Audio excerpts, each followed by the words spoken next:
사람의 피에 대하여 나는 무죄하니 너희가 당하라. 백성이 다 대답하여 이르되 그 피를 우리와 우리 자손에게 돌릴지어다. 마태복음 27장 24절에서 25절. 유대인들은 예수님을 죽이기 위해 빌라도에게 몰려가서 없는 죄를 뒤집어 씌워 십자가에 처형하라고 소리쳤습니다. 그때 빌라도가 이 사람의 피에 대하여 나는 무죄하니 너희가 당하라.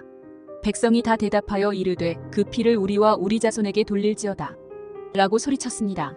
예수님께서 십자가의 고난을 당하시고 승천하신 이후 2000년 동안 유대인들은 세계 어느 곳을 가든지 차별받고 박해를 받으며 살아왔습니다. 교회 개혁의 선구자였던 마르틴 루터는 유대인들과 그들의 거짓말에 관해라는 책에서 유대인들의 종교 서적을 빼앗고 그들의 회당을 불태우고 재산을 몰수하자고 말했습니다. 마틴 루터가 쓴 글 가운데 재산을 몰수하자란 말을 유념해야 합니다. 유대인들을 죽인 이유 중 하나가 재산 탈취였습니다. 마르틴 루터로부터 500년이 지난 후에 같은 독일인 히틀러는 유대인 600만 명 이상을 참혹하게 죽이는 가공할 만한 범죄를 저지르면서 그들의 재산도 탈취했습니다. 그럼 유대인들이 가는 곳마다 이렇게 박해를 받으며 살아온 것이 단순히 예수님을 죽인 자들의 후손이라는 이유 때문만일까요?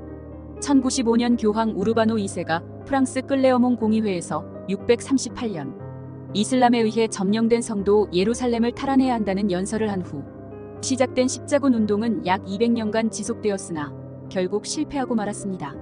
그러나 이 전쟁 동안 무슬림들은 물론 유대인들도 무수히 죽였는데 그 명목은 그들의 조상들이 예수님을 죽였다는 것이었지만 그 이면에는 유대인들이 소유한 재산을 탈취하기 위한 목적이 숨겨져 있었습니다.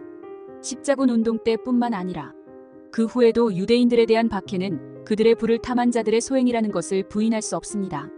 19세기 초 독일 베를린의 최상위 은행 32개 가운데 17개가 유대인 소유였었고 7개는 기독교로 개종한 유대인의 소유였습니다. 유대인들의 재력을 단적으로 보여주는 증거입니다. 이런 유대인들의 재산을 시기하지 않을 사람이 얼마나 될까요? 그로부터 한 세기기가 지난 후 히틀러가 유대인들을 죽인 이유가 단순히 그들 조상들이 예수님을 죽음으로 몰고 간 이유만이라고 생각할 수는 없습니다. 다른 한 가지 이유는 유대인들은 자기들끼리만 모여 특이한 복장을 하고 안식일만 되면 모든 일을 쉬고 회당에 모여 여호와께 예배를 드리는 모습도 눈에 거슬리는 이유였습니다. 이제는 예수님을 죽인 후예들이라는 명분으로 유대인을 억압하고 죽이는 시대는 지났습니다. 하나님께서는 기독교인들이 유대인들을 학대하고 살육하는 일을 기뻐하실까요? 또 예수님은 원하실까요? 유대인들은 학대의 대상이 아니고 우리의 전도 대상입니다.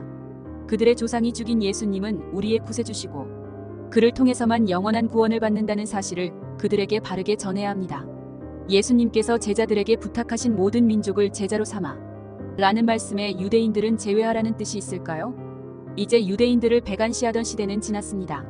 같은 여호와 하나님을 믿고 구약 성경을 경전으로 여기는 이들에게 그들의 조상들이 죽인 예수님은 만민의 구속자이심을 일깨워 구원받는 자들의 회중에 들어오게 해야 합니다.